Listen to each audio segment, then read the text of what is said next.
Habatus Renungan Harian Anak. Habatus hidupku bagi Kristus.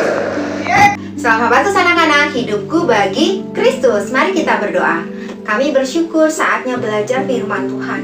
Kami mohon anugerah belas kasihan pertolongan supaya kami mengerti dan makin hidup bagi Kristus.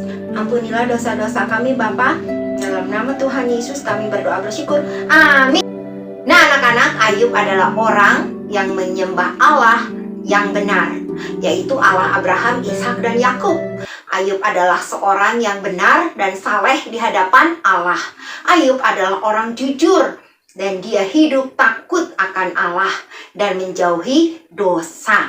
Selain saleh, Ayub juga seorang yang sangat kaya raya. Dan hal yang luar biasa, tanpa sepengetahuan Ayub, Allah mengizinkan iblis untuk mencobai Ayub. Iblis yang jahat dan sangat membenci manusia mencobai Ayub dengan penderitaan yang amat berat.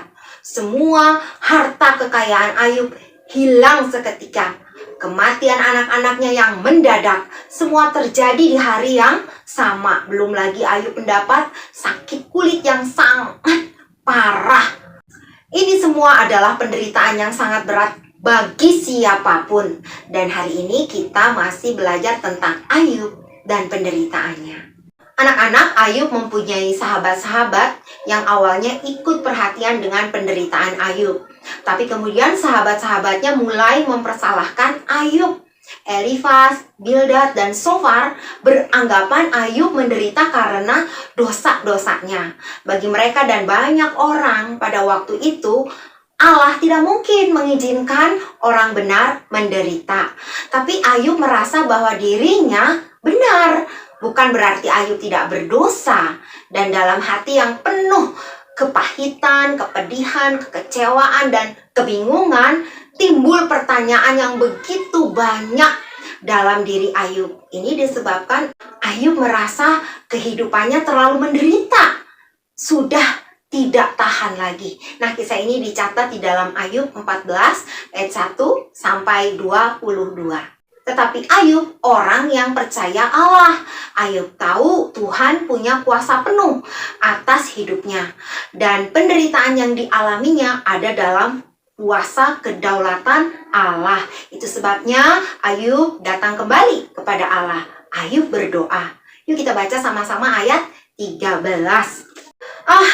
Kiranya Engkau menyembunyikan aku di dalam dunia orang mati.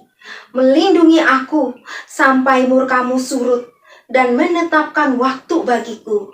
Kemudian mengingat aku pula.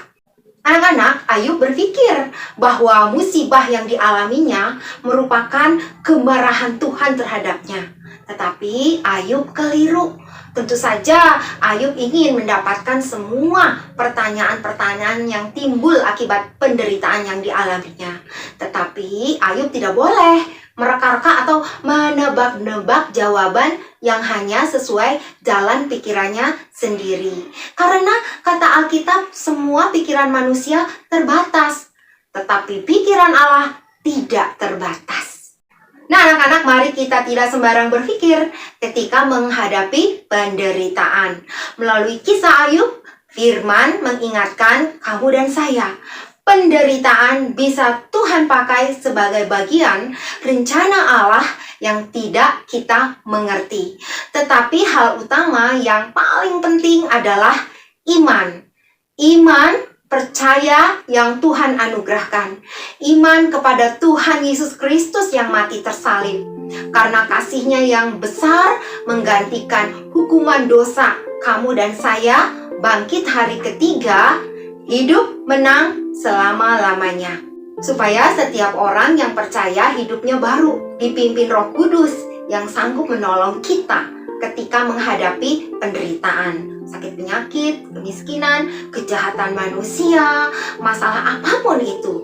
Justru dalam penderitaanlah kamu dan saya dibentuk oleh Allah menjadi anak-anak Tuhan yang makin hidup bagi Tuhan Yesus. Habatus hidupku bagi Kristus. Nah, buat anak-anak yang belum percaya, maukah kamu memiliki cara berpikir yang diubahkan oleh cinta kasih Allah Yohanes 14 ayat 6. Kata Yesus kepadanya, "Akulah jalan dan kebenaran dan hidup. Tidak ada seorang pun yang datang kepada Bapa kalau tidak melalui Aku." Puji Tuhan, mari kita berdoa. Bapa, kami bersyukur firman Tuhan mengingatkan ketika kami menderita, Tuhan tidak meninggalkan kami. Kami mohon kekuatan, biarlah setiap penderitaan yang kami alami itu boleh membentuk kami menjadi pribadi yang makin diubahkan untuk kami semakin hidup bagi Tuhan Yesus Kristus. Ampuni kami jika kami seringkali mengeluh ketika kami mengalami kesulitan. Tolonglah kami untuk kami terus mengingat cinta kasih Tuhan yang besar dalam hidup kami. Dalam nama Tuhan Yesus kami berdoa bersyukur. Amin. Tuhan memberkati.